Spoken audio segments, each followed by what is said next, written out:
Okay, so with this problem, we're looking at this third option, the most simple of them all, just a simple square cross-sectional area for this beam. And once again, if you're looking at Shigley's, you can look at table A18, and that will help you out.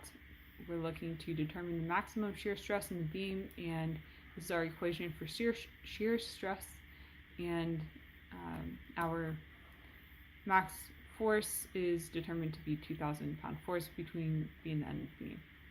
Okay, B being our reaction here, our reaction force here, and the end of the beam over here. So that's the portion we're looking at. So on this next page,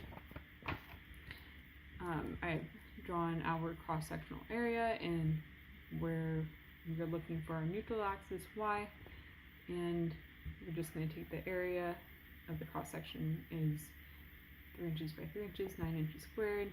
Our y value is 3 inches by 3 inches times this centroid location would be 1.5 inches away from our reference of down here, and we're going to divide by the overall area.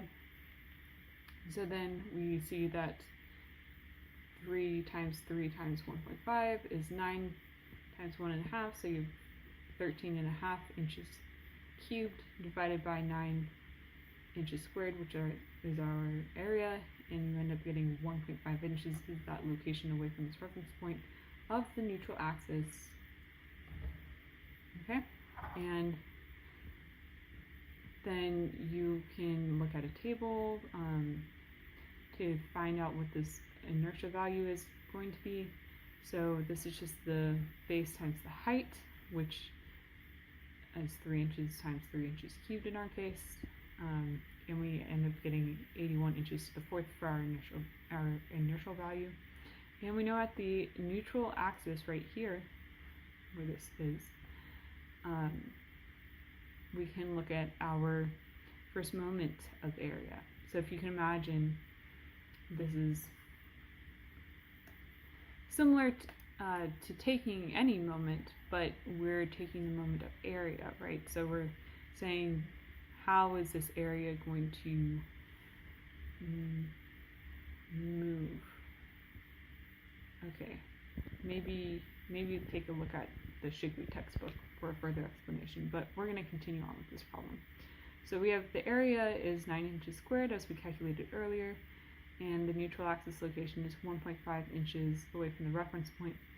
And so we have, this is 13.5 inches to the third. The thickness at the neutral axis across here is 3 inches wide. Okay, so that's our B value. And so we just plug all of these things in, and we end up getting 111.11 pound inches to the third over inches to the fifth, which comes out to pounds per inches squared. And you can ignore the rest of this. I was explaining something, and we're just going to ignore that. Okay.